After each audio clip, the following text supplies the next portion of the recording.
भारत और रूस के संबंध का ये थर्ड फेज स्टार्ट होता है जब 1962 के अंदर क्या है, इंडिया चाइना वॉर होता है और इंडिया इस युद्ध में हार जाता है। ये हार ऐसी थी जिसमें इंडिया को जमीन भी खोने पड़ी, अपने बड़े पैमाने पर सैनिक खोने पड़े।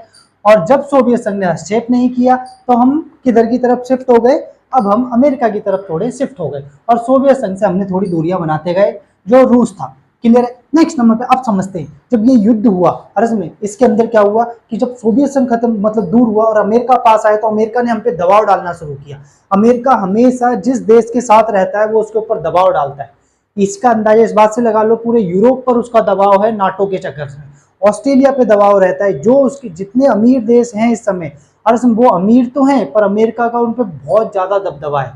चाहे जापान देख लो, इन सब में अमेरिका की क्या आर्मी है, पर इंडिया के अंदर अमेरिका की कोई आर्मी नहीं है, पर इंडिया अमीर भी नहीं है। अर्ज में अगर हमने अमेरिका से एक अच्छी दोस्ती बनाई होती तो शायद इंडिया हमारे डेवलपमेंट पे वो अमेरिका हमारे डेवलपमेंट पे बहुत अच्छा पैसा खर्च करके एक मतलब हमें एक स्ट्रेटजी दिखा सकता था और हमें क्या एक बेटर टेक्नोलॉजी दे सकता था। पर इंडिया ने एक खुद की पॉलिसी बनाई है, वो भी बेटर है, क्योंकि इंडिया आने वाले समय यानी कि 21st सेंचुरी इंडिया की है, इसमें कोई डाउट नहीं है। नेक्स्ट नंबर पे कह रहे हैं 1964 से 67 तक भारत ने खाद्य संकट झेला। भारत के अंदर क्या है, इस समय मानसून खराब रहा और बड़े पैमाने पर फसल नहीं हुई और लोग भुखमरी के शिकार बने। ऐसा माना जाता है बिहार के अंदर करीबन करीबन 34% मृत्यु दर बढ़ गई थी भूख की वजह से। नेक्स्ट नंबर पे वहां पर क्या है, बड़े पैमाने पर जानवर मरे भूखे। अर्ज में क्योंकि मानसून हुआ नहीं, भारत के अंदर जो फसल है वो मानसून पर निर्भर करती है। अच्छी वर्षा मतलब अच्छी फसल, बेकार वर्षा मतलब फसल बेकार। क्लियर है। इरिगेशन सिस्टम हमारे यहाँ बेटर बढ़िया है नहीं, मतलब सिंचाई की सुविधाएं। इसी वजह से क्या है, अमेरिका ने हमें गेहूं देना शुरू किया कि ठीक है भाई, आपके देश में खाद्यान्न संकट है, हम आपको क्या है गेहूं देंगे। दूसरा, सॉरी फॉर इंटरप्शन, मुझे बीच में आना पड़ा, मैं कहना भूल गया था कि चैनल को सब्सक्राइब कर लेना। और इसी के साथ आप चैनल ज्वाइन भी कर सकते हैं मात्र 29 रुपीज में। और इससे जो मेंबर्स के लिए जो वीडियो ओनली क्या पब्लिश की जाती है आप उन्हें भी देख सकेंगे। तो इसी के साथ बाय एवरीवन, और आप कंटिन्यू देख सकते हैं। दूसरा, उसने कहा हम बढ़िया बीज भी देंगे जिसकी वजह से आप अपने क्या है बढ़िया खेती करें और वहां पर क्या अच्छा उत्पादन हो, जिसे कहते हैं हाई याल्डिंग। जो वैरायटी के बीज होते हैं उन बीजों को क्या अमेरिका ने हमें दिया। और पर उसने बदले में हमसे कहा कि वियतनाम नीति का समर्थन करो। उस समय अमेरिका के जो राष्ट्रपति थे वो जॉनसन थे। जॉनसन ने भारत के जो उस समय प्राइम मिनिस्टर थे वो शास्त्री जी थे, लाल बहादुर शास्त्री, उन पर दबाव डाला कि वो वियतनाम पर क्या करें, हमारा समर्थन करें, जो कि भारत ने मना कर दिया। क्योंकि वियतनाम जो था ये रहा, ठीक है, ये किसका मेंबर था, NAM, नॉन अलाइन मूवमेंट, सही मतलब गुट निरपेक्ष आंदोलन का सदस्य था। उन्होंने कहा नहीं, तो उन्होंने क्या है जो गेहूं भेज रहे थे उन्होंने वो गेहूं की मदद बंद कर दी। क्लियर है। भारत को क्या है अब ये लड़ाई खुद लड़नी थी।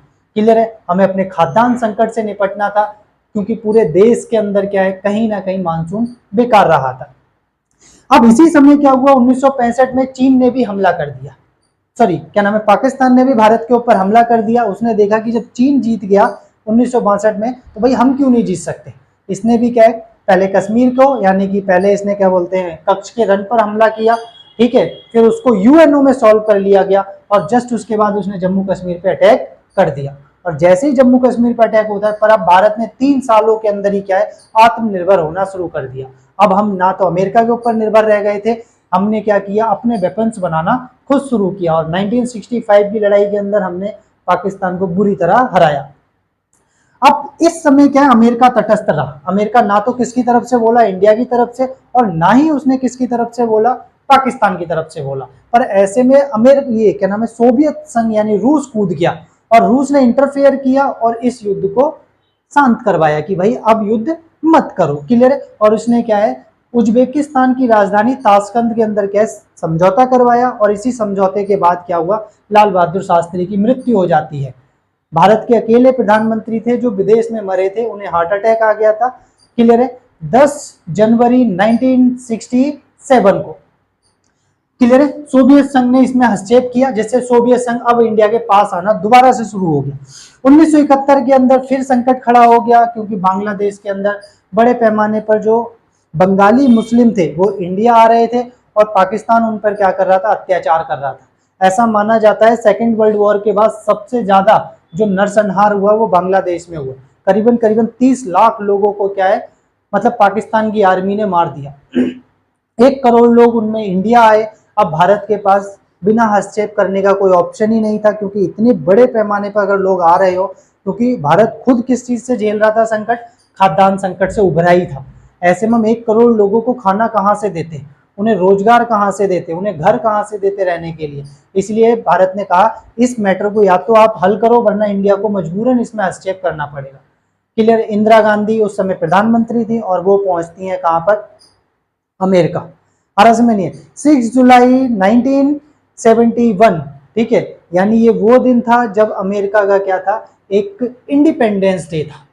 क्लियर है। और इस इंडिपेंडेंस डे पर उन्होंने साफ सीधे बोला कि भाई अमेरिका दबाव डाले पाकिस्तान के पास कि वो क्या करे, बांग्लादेश को आजाद करे, आजाद ना करे, पर उसके लोग हमारे देश में नहीं आने चाहिए। अमेरिका ने इंदिरा गांधी को धमकी दी कि आप किसी भी तरीके से अगर पाकिस्तान के क्या है मैटर में इंटरफेयर करते हो तो भले चीन पाकिस्तान का साथ दे, अमेरिका भी किसका साथ देगा, पाकिस्तान का। यानी 3 ताकतवर देश अब एक साथ हो चुके थे।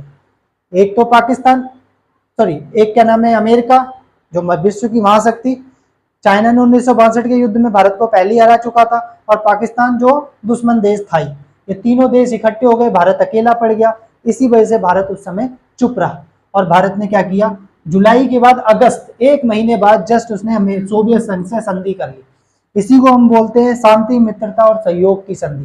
क्लियर है, हरस में नहीं आ रहा है। ये पीस एंड फ्रेंडशिप क्या थी, एक तरीके की ट्रीटी थी। ये 20 वर्षीय संधि थी। इसके अंदर 12 समझौते हुए, और 12 समझौतों में लास्ट वाला जो था सबसे महत्वपूर्ण था, जिसमें कहा गया कि यदि भारत के ऊपर कोई तीसरा देश हमला करता है, यानी अगर भारत पाकिस्तान से युद्ध लड़ता है और अगर पाकिस्तान का साथ कोई तीसरा देश देता है, तो सोवियत संघ भी इस युद्ध में कूद जाएगा। बात समझ में आ रही है। इसका मतलब अब हमें वो इंडिया अकेला नहीं था, इंडिया के साथ विश्व की दूसरी महाशक्ति साथ थी। अब भारत ने खुला परमिशन सेना को दे दी, इंदिरा गांधी ने, कि पाकिस्तान को मैटर को सॉल्व करो। क्लियर है। बांग्लादेश, 12 दिन के अंदर हमने बांग्लादेश को आजाद कराया, पाकिस्तान की 90,000 आर्मी का आत्मसमर्पण किया, और यहीं से भारत और सोवियत संघ के रिश्ते और बहुत बेहतर होते गए। अब समझते हैं नेक्स्ट 4th फेज में कितने और हम क्लोज आ गए।